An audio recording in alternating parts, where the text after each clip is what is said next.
Welcome back to Outdoors with Larry Ray, brought to you proudly by Tennessee Wildlife Resource Agency, Barton Power Sports, Sportsman's Warehouse, and Best Care Home Services. Do it again, Frank. Good Saturday morning, everybody. Once again, it's Outdoors with Larry Ray coming to you from ESPN 92.9 studios on the heart of Memphis, Tennessee. We also come to you at 95.3 in Brownsville and 101.5 in Jackson, Tennessee.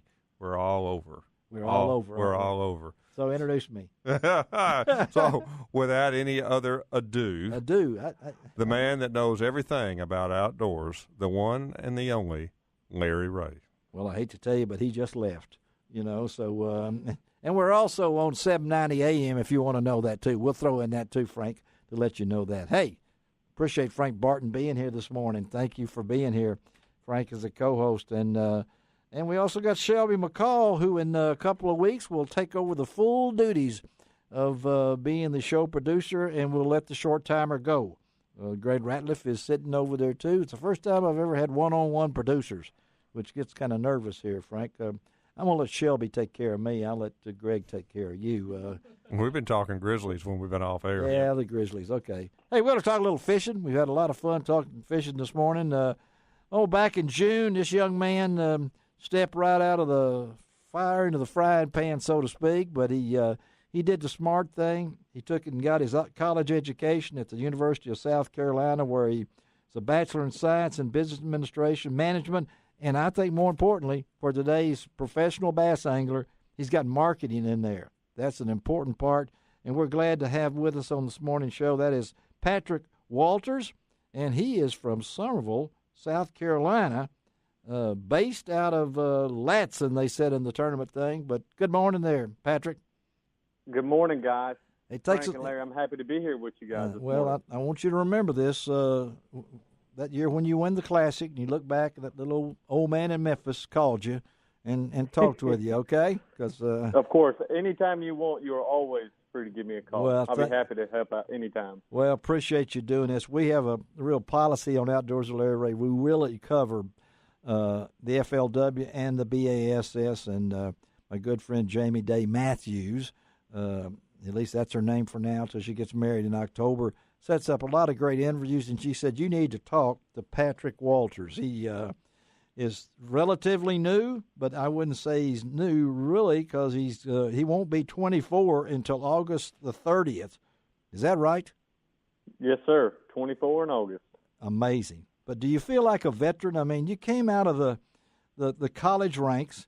You won the 2015 FLW College National.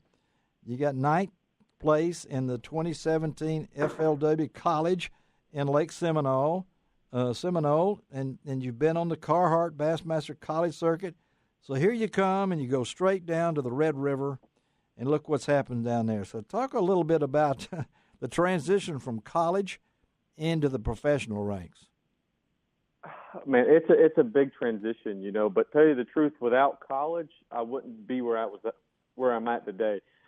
Through college fishing, I've gained so much experience and knowledge and so many different contacts, and that has prepared me for the next level. And it's a much easier transition than, say, coming out of high school, getting a job, say, for 5-10 years, and then just trying to make it professional. I've already got the contacts. I know how the tournaments work. It helps out a lot. It really does. It's almost like getting thrown in with the wolves sometimes. Well, you jumped right in with the wolves. I mean, you graduated when? I graduated actually just this December. All right, so you went December, and then all of a sudden you got jumped right into the pros, and you went to the Red River. And I understand, somebody told me, and maybe I read this, that you didn't go very far to catch your fish. Oh, no. I actually, the first day I stayed within about 5 miles of the launch up and down the river, because I actually fished the college national championship, the FLW College Championship, 2 weeks prior. 2 weeks prior, okay. 2 weeks prior, and I was actually going to stay out there for the whole time span, but, man, it was so hot and the fishing was so tough, I had to come home and take a week's rest. Yeah. But fishing that tournament, I knew exactly what I was going to do. Usually when you go to a tournament and you get your tail kicked and you head home, and if I would have just had some hindsight and I would have just done this a little bit different, or maybe did that or changed the bait, I would have caught more fish. And that's what I felt like I had going into the Open on the Red River the second time. I knew exactly what I had to do, what I needed to do, and basically where I needed to fish. Well, it's almost like you pre-fished the tournament. I mean, you're in this one tournament. 2 weeks later, you're right back at the same place, and then you realize when you get in there, I understand it wasn't you didn't really get a great start. No, I 8 pounds is about. I had 8 pounds the first day, and I was happy with that, because the college tournament it was 170 boats, and we finished 24th, and we had 7 pounds the first day and 6 pounds the second day. So going into the Open, I caught 8 pounds off the bat. I was like, man, I'm doing pretty good. All right, you got it made then, and everything like that, and then you jump up from well on down there, and then you went from 23rd place to second place after day 2. And tell you the truth, I knew I had about 10 pounds halfway through the day, and I was talking to my buddy Justin Atkins out there on the water. Yeah. And he was like, how much weight you got? And I said, I got probably about 10 pounds. He said, you'll be fishing tomorrow. I said, man, there's no way. I might end up like 15th place, and I'll be heading home with a check. I'll be happy, just salvage some points. And then after weigh-in, I was kind of blown away that I jumped all the way to second. And from second, you ended up with 30 pounds, 15 ounces to walk away with this victory, which it's not that easy, is it? It's not. It's not to compete at that level. You got to have all your ducks in a row. You really do. All your gear has to be right, your boat, everything. It's got to perform at tip-top shape for everything just to finally go in your way. And you can't lose a fish. It's just when it's your time, it's your time. It is, and it was your time. Again, we're talking to Patrick Walters out of Summerville, South Carolina. And I know, Patrick, tell our listeners a little bit about your background, how you got to be where you are today. Well, I'm right here from Summerville, South Carolina. I've actually saltwater fished my entire life until about middle school, and I started bass fishing a little bit. Middle school makes it sound like it's ancient, the guy's fishing in the ocean when he's in middle school. So okay, all right. So you swim. Well, middle school was when I actually started competitive bass fishing. That's when I fished my first tournament, and after I fished that first bass tournament, I came home and told my dad, Dad, we got to get into bass fishing. I don't know what it is. It's an adrenaline rush. It's like controlled chaos, blast off everything, just figuring those fish out. It hooked me from the first tournament. And after that, we actually started bass fishing a couple tournaments in a flats boat.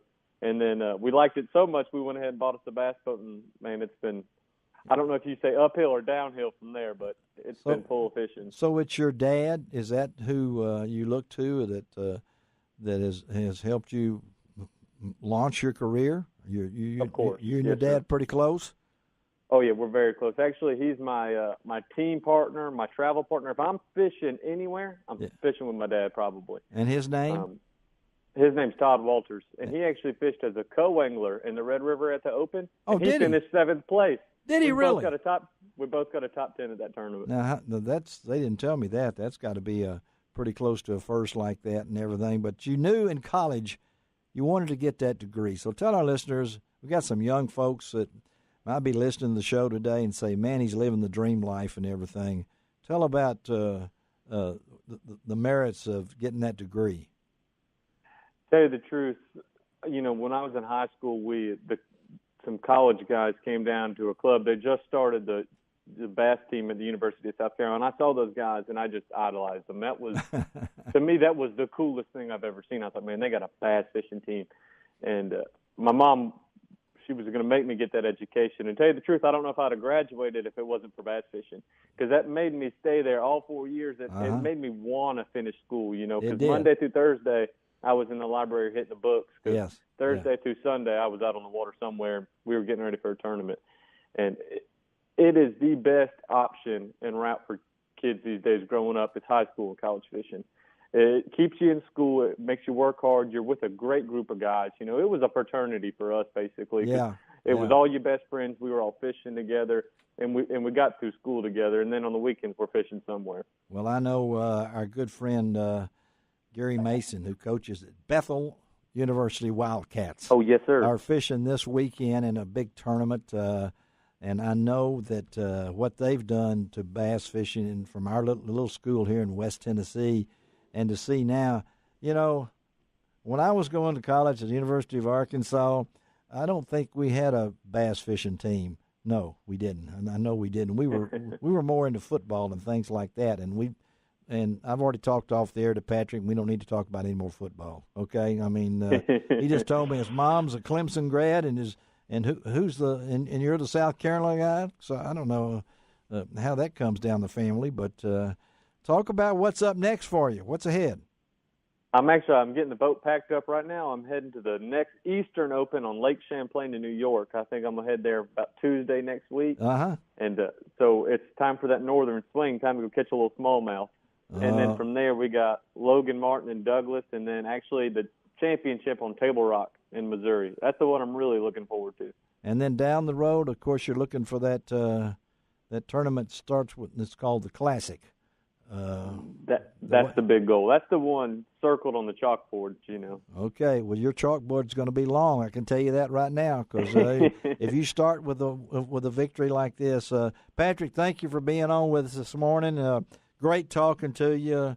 Sound like a fine young man. Got your priorities straight and everything else, but just remember that when you get big and famous back here in Memphis, you got some fans. Okay, all right. Hey, Larry, I greatly appreciate it. Thank you all. All right, buddy. Thank you. All right. Patrick Walter. Then bass fishing and going to college and stuff like that. It's pretty amazing. You didn't have a college team at Rhodes or Southwestern, did you? No, we did not. You did not, no. Did you? How about Bell Buckle? Did you have a college team at Webb or wherever you were? For fishing? Yeah. Holy. All right. Well, I don't know. Shelby's holding up one finger. I don't know if that means she needs to leave the room or it's time for us to take a break. I think it means, is that right? Let's take a break. Let's take a break. All right. We'll be right back.